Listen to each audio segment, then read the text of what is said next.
Welcome, everybody. This is Dawn Mathis, and this is To Your Greatness with Dawn Mathis.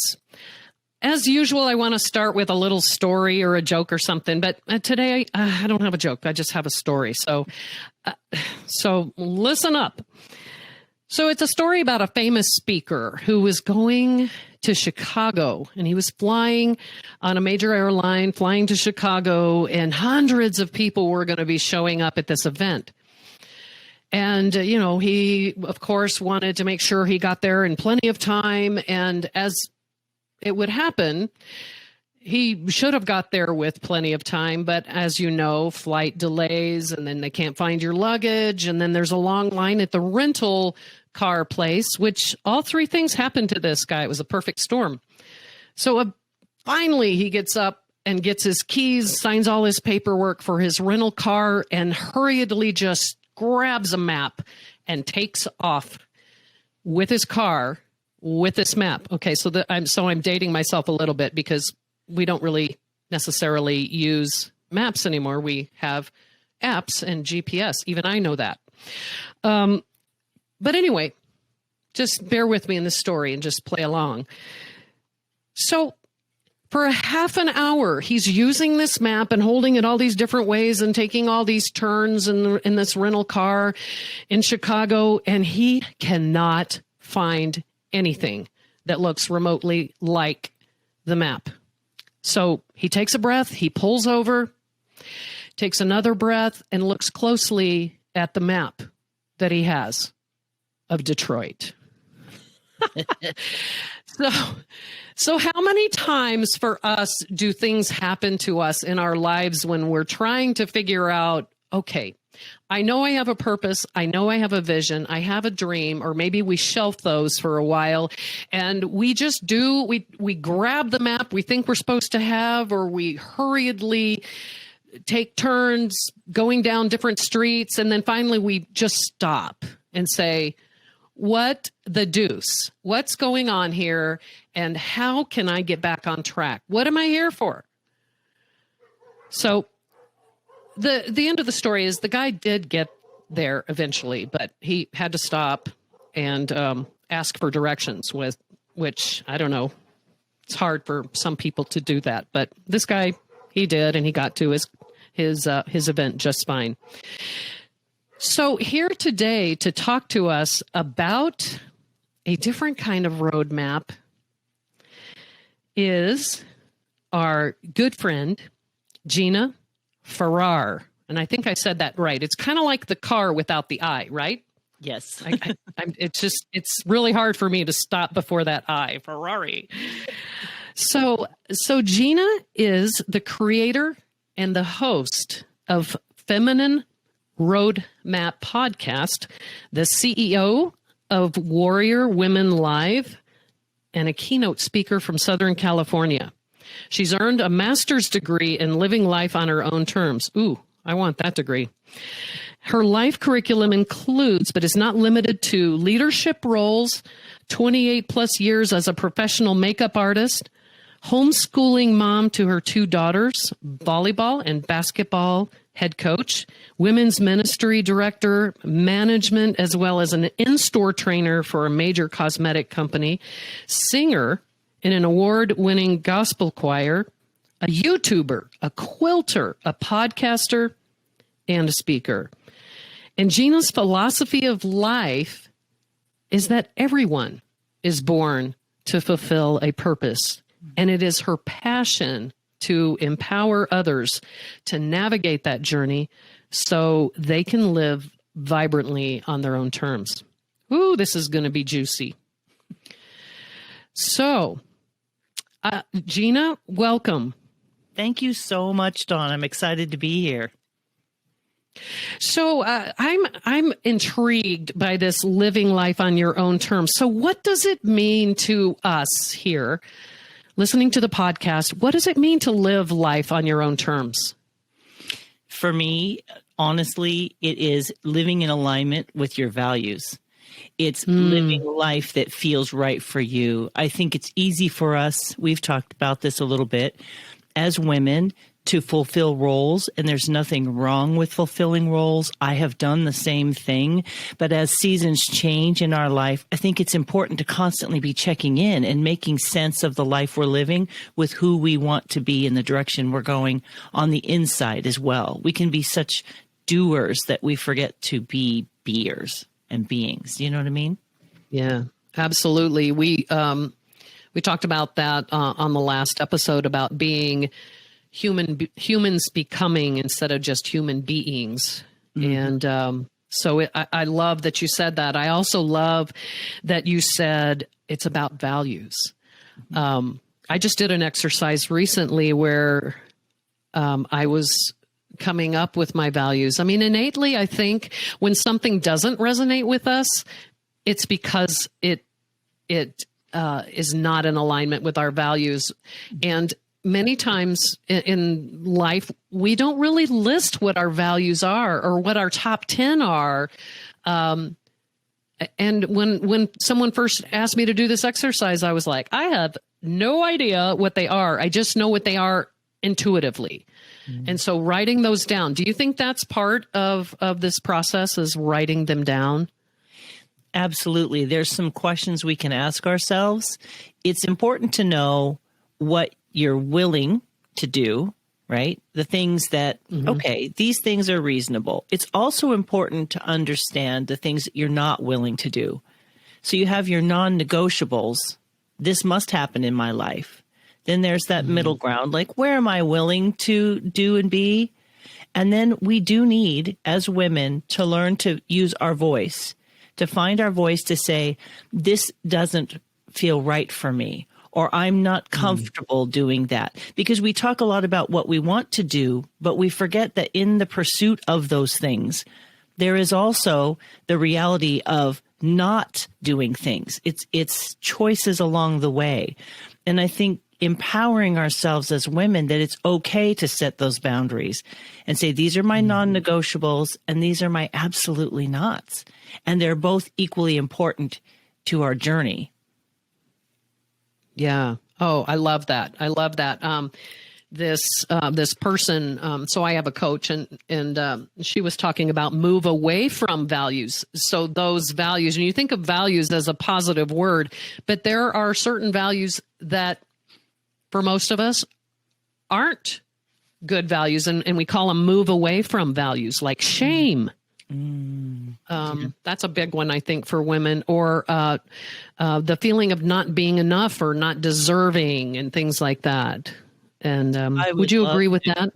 I would love to comment on that. Yeah, because we all have a voice in our head, right? And that voice says a lot. And it doesn't seem to stop, especially if we're not in our best place. There's a loop running in our head.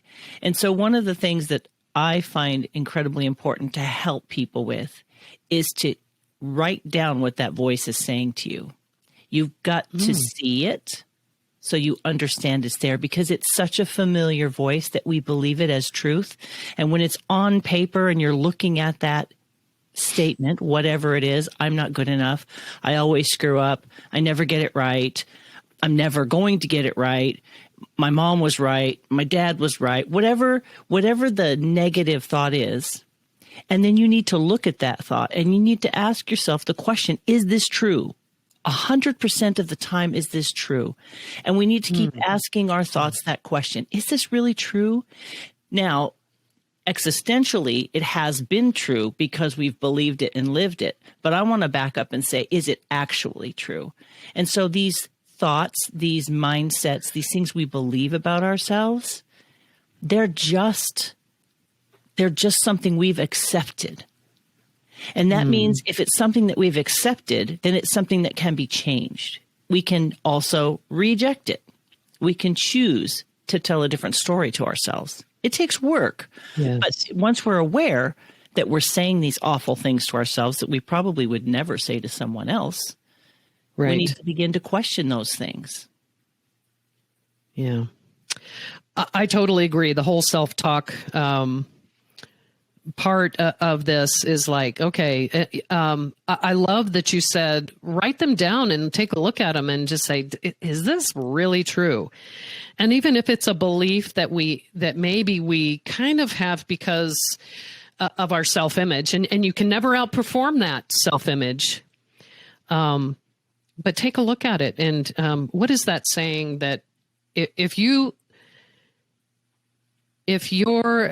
talked, I can't remember, something along the lines of, if how you allow this voice to talk to you is the way you talked to someone else, that person would not be your friend. Nope. Mm-mm. So I think I got it right. That time, but it's so true. The things that we tell ourselves and the stories we tell ourselves. And in one of the programs I coach into, we talk about a sense of deserving. Mm. And I think many times as especially as women, we're not sure, at least this has been my experience and in my experience with many of my clients, is that I don't know if I deserve to have that thing or that vision or that purpose in my life. Would you say that you see a lot of that too, Gina, in your coaching and speaking? Absolutely. Absolutely. It's one of those things that is universal. I mean, there's super successful people that still struggle with imposter syndrome. It is a human condition or a human struggle to always struggle in some way, shape, or form. Does that make sense? Like the struggle and the success, the joys and the pains, they all live together. And so there's this journey that we take. It's not a one and done fixed job. These are long-held beliefs. They're long-held stories that we have cherished. And at some point in our lives, Dawn, I think for some people, these stories and these mindsets have been a protection. They've been a haven. They've served them in some way. I'm not saying it's been a healthy way, but it has served them in some way. But as we grow and mature and we begin to recognize, hey, I can do that, or I have done that. And we can begin to give ourselves credit for what we have done without comparing what we've done with someone else's, what they've done. Because that's another piece of the puzzle. Yeah. Yeah. And, you know, we all do it sometimes. When I was reading your bio, I was like, damn. And I felt like the question after all that would have been, and you are? To me. And it's like, you know what? We're all different. We're all here on our own journeys and have our own purposes. And I think it's Dr. Wayne Dyer, the late Wayne Dyer, that had a book called Manifest Your Destiny. And it's so we each have our own road that we get to choose. That it's not necessarily predetermined. It's something that we have searched our souls and our values, and it's something that we can answer with the question. And this is one of the questions that I use in coaching: is what would I love? What would I love to become that higher, even higher version and expression of myself? What would I love? And so let me ask you this question. When you talk about purpose, do you see purpose and vision as potentially one and the same? I would say that purpose for me is that overarching reason that you're here and how you show up in the world, no matter what you do, right? There's a thread that runs through your life, and that's your purpose. You may not always recognize it, but there's this umbrella, if you will. Now, our vision, in my perspective, is what we see doing with our purpose. It's that visualizing, or vision boards are one way to do it, but vision is like my heart and soul are looking forward and saying, that is where I want to go, and that is who I want to be. Now, we don't always know how we're going to get there, but our purpose is undergirding our vision because we have the purpose. The vision can be true. As long as they're in alignment, it can happen for us. And that's back to what we were talking about before. Settling in, knowing who I am, what matters to me, and living into that on a regular basis, even in little ways. It's not a grand thing like becoming famous or being an influencer or anything like that, because it can happen on a day-to-day basis in your own life, in your relationship to yourself and to the people closest to you. But your purpose is how you live your life, and your vision is the path that's going to take you to that next level with your purpose kind of undergirding you like a vehicle, if that makes any sense. Gotcha. Absolutely. Absolutely. So living life on your own terms, I can just hear someone saying, "Isn't that selfish?" Can't you just hear it? Yes. And maybe it's my own head. I don't know. Is it selfish to live life on our own terms? Well, I'd like to qualify, because you're right. It is kind of a catchphrase, isn't it? I'll live your life on your own terms. And I don't mean it in that way, but because it is. Oh, absolutely not. Yeah, but I see what you're saying. I can see how that could be taken. But to that point, is that not the point? What does that phrase mean to you? Well, I agree with you. I agree with you because we were just talking about values, and then those move away from kinds of things, of values, the negative ones, and you were talking about boundaries, and I think moving in the direction of what speaks to you, of your values, and moving away from those things that do not serve you, or keeping your boundaries, healthy boundaries. I don't see anything selfish about that at all. I see it as self-love. I would totally agree with you, because we often, as humans, as communal beings, if you will, want to fit in. We want to feel accepted and loved and part of a tribe. And in that innate desire, we can often deny parts of ourselves without realizing that those parts of ourselves could exist in this communal environment. And if they don't fit into that environment, maybe you're in the wrong community. Because living life on our own terms is really understanding who you are. And having a voice to say, like I said before, I'm willing to do this. I'm not willing to do that. And that doesn't work for me. And it doesn't make us bad to stand up for ourselves. So living life on our own terms might feel a little renegade for a lot of women. I like it. Yeah, I do too. But it's the empowerment piece, right? Like it's okay very for you much to say no. Yeah. Because yes is not a problem, Dawn. Let's be honest. Yeah. It's the no that we struggle with. Correct. I mean, they even make easy buttons that all they do is say no. I don't know if you've seen those. You know, the ones that says, that was easy. Now they make one that says, no. I don't know. Maybe you're supposed to put it next to your toothbrush in the morning. And so you say no 3 times a day. Just make sure it's to the right people for the right reasons. Yeah. It can feel negative, the word no, but if you put it in the right context, like anything else, it's a buffer between you and something that divides you from your values, right? That no is like your shield, if you will.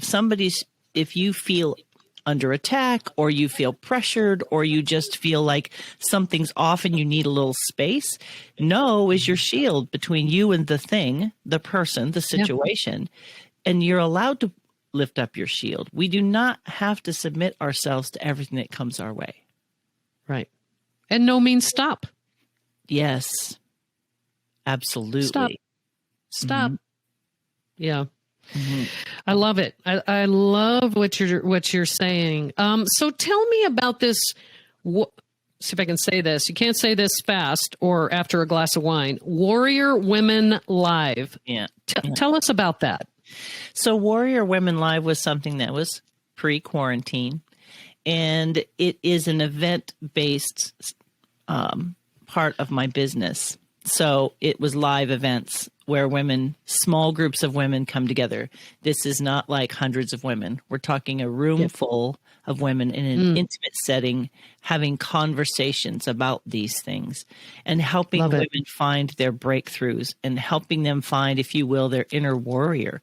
It's a lot of what we're talking about, because mindset for me is one of my favorite topics, because I know the battles I have had have been probably 100% what I say to myself, what I believe, and how I perceive situations and people around me. It's how I choose to define things.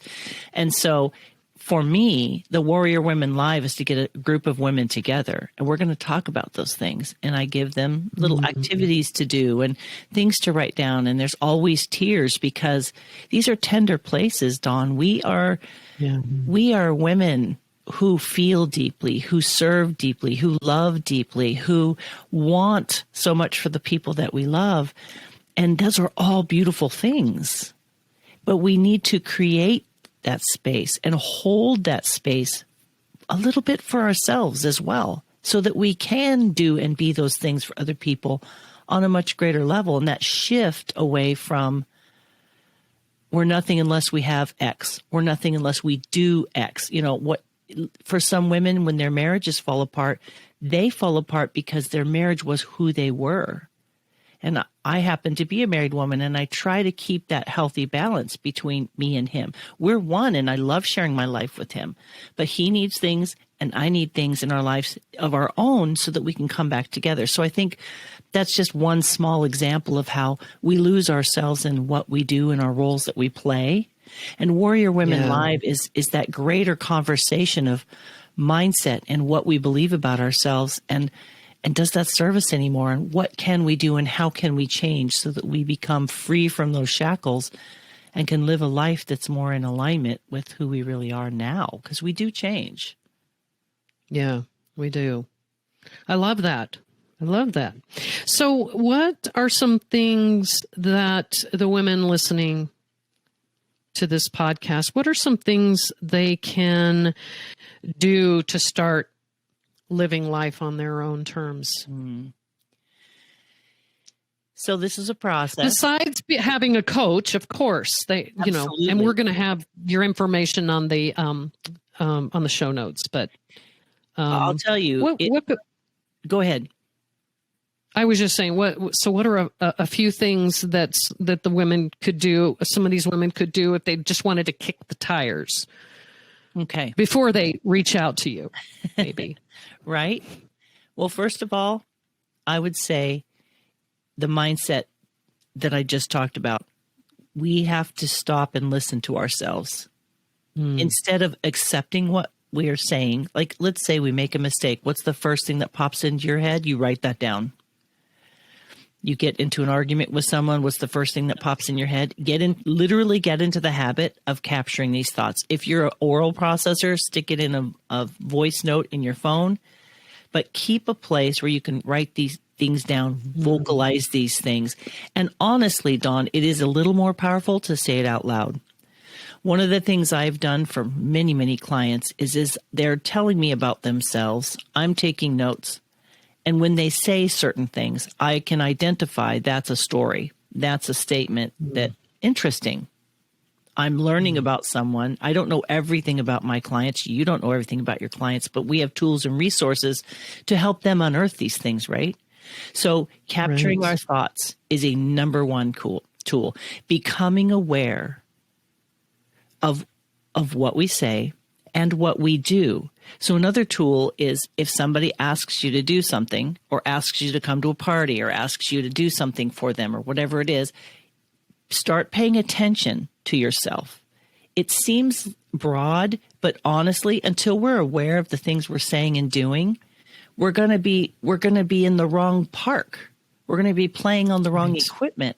The awareness piece is the very first step in any process of change. So while it sounds big and nebulous, it's really, if you just start with the mindset piece, like, what am I saying to myself? And then you have to sit with that thought. And sometimes it's going to take some like, where did this come from? For some people like me, I want to know where it came from because it allows me to figure out the context. And then I can go, okay, I see that, maybe you came from an alcoholic home. There's a lot of mindsets out of those environments. Whose voice is it really? Right? Yeah, exactly. Yeah. Who is saying that to you or to me? Yeah. We think it's us, exactly. but a lot of the times we have a community in our head of voices that have been said to us. You're too much. You're too loud. You're too shy. You're too, you'll never figure that out. You're not as good as your sister. Oh, your sister's the smart one. You're not. I mean, goodness, the stories. And when what I wanted to get to is when I type those things out and I send it to them in their notes, 100% of the time they will say, where did you get that? Where did that come from? And they have no idea that they said it. No. And I say, from your lips to my ears. Now let's talk about it.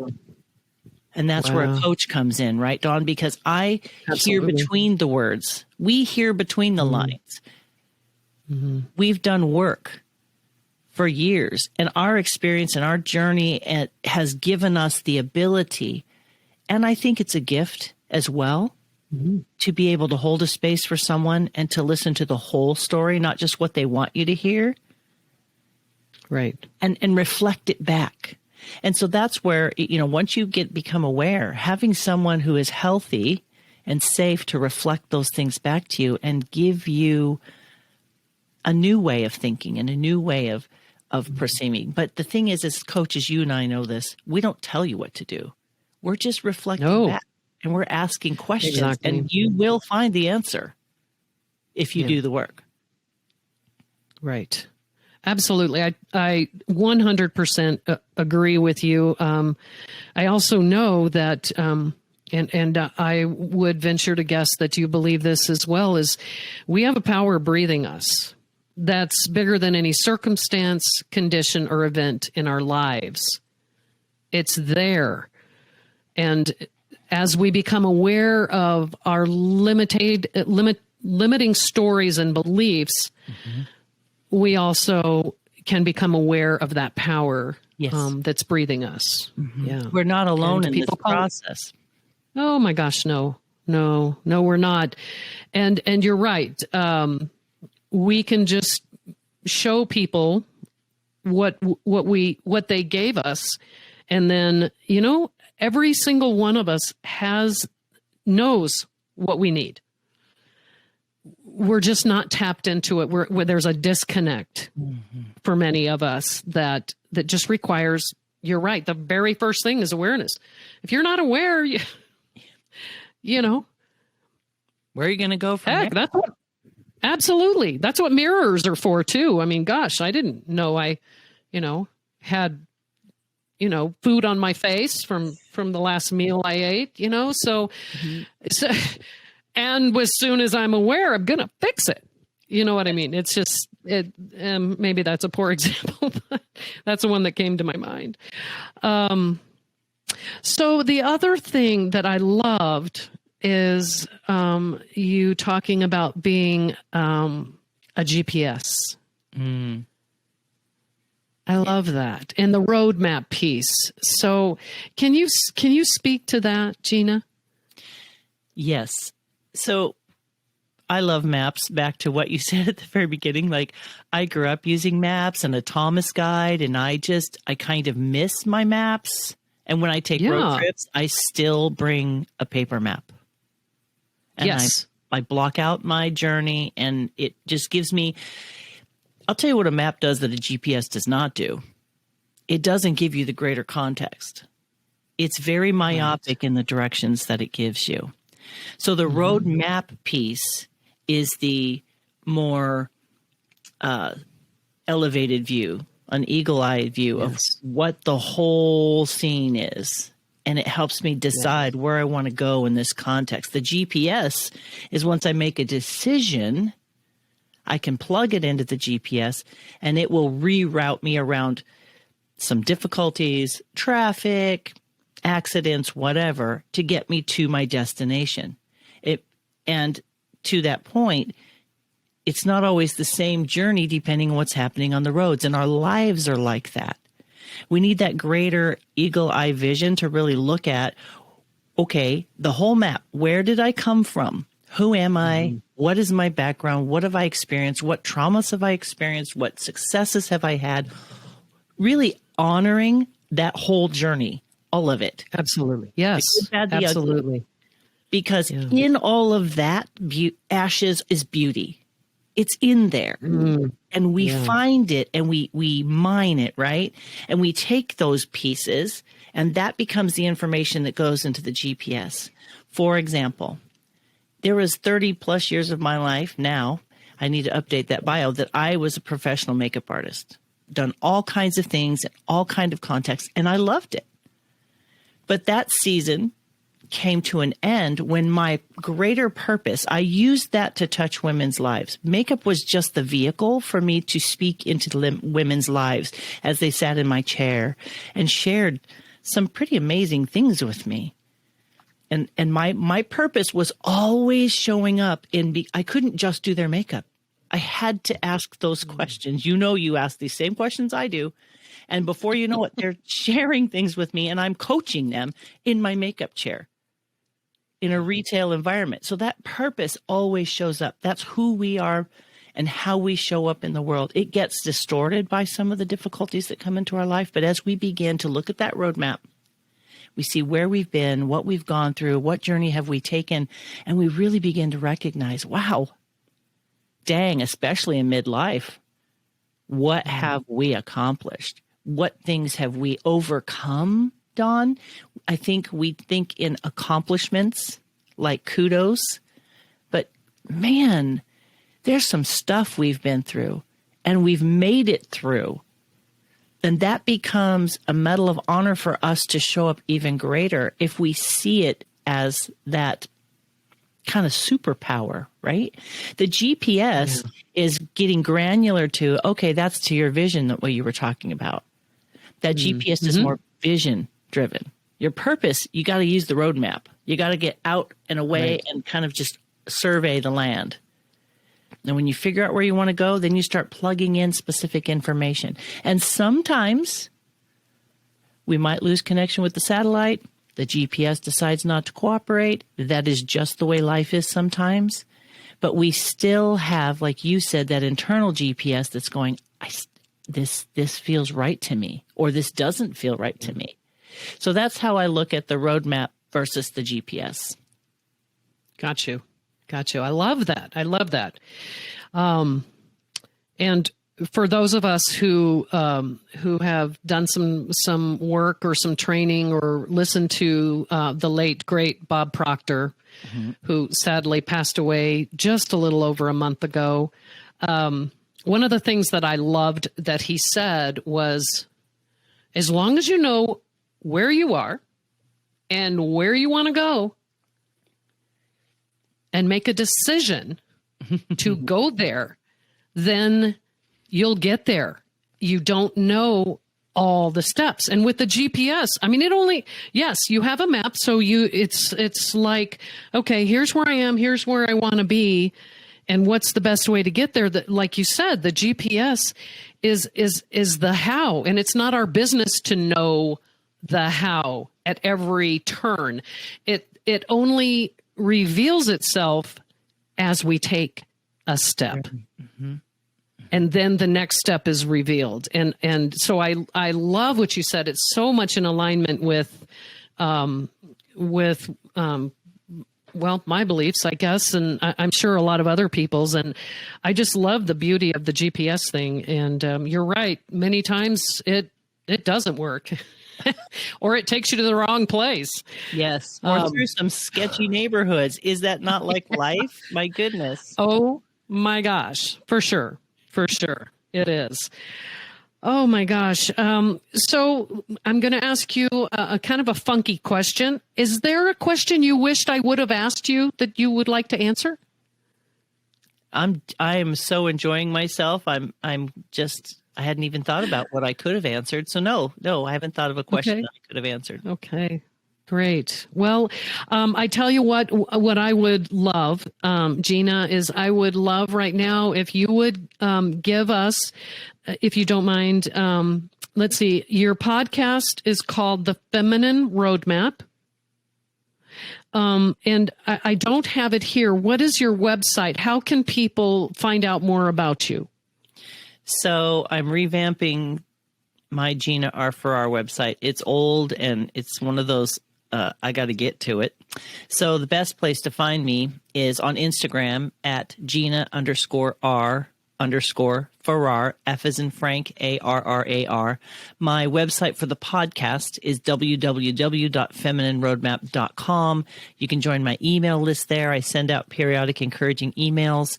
My podcast, Feminine Roadmap, is on all major platforms. You can find it anywhere. And I would love to have people join my tribe. We have over 260 episodes, so there's a lot of resources in there and something for everyone to be encouraged and empowered along their journey.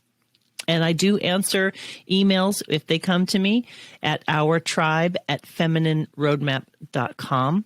So if you email me there, I'm the lady who gets it and I'm the lady who answers it. And I'm currently putting together a midlife masterpiece plan online course. It's just about finished, and I will have that promoting very, very soon. And that is, like we've talked about, the process of getting from where you are to where you want to be. And in process being the key word, which I know you totally understand. Trust the process. Mm-hmm. That's this week's and it's podcast. all a process. Mm-hmm. Yeah. Yeah. Oh, wow. Well, this was great. So great, Gina. I'm totally resonating with what you're saying. I love what you're saying. And, I can't wait for some of the folks listening to reach out to you and to learn more about what you do, and myself as well. I will be reaching out to you. So thank you so much for joining us today and giving us very sage wisdom and roadmaps to follow. I am so grateful that you guys reached out to me. It has been my honor to be a guest on your show. I love when that's the beauty of podcasting, right? You come across someone that you resonate with and you get to spend this time with someone and share your heart and your vision. And it just is such a powerful, and it's such a gift. I'm so grateful. So thank you for letting me do this. Absolutely. Thank you so much. And thanks everyone for listening.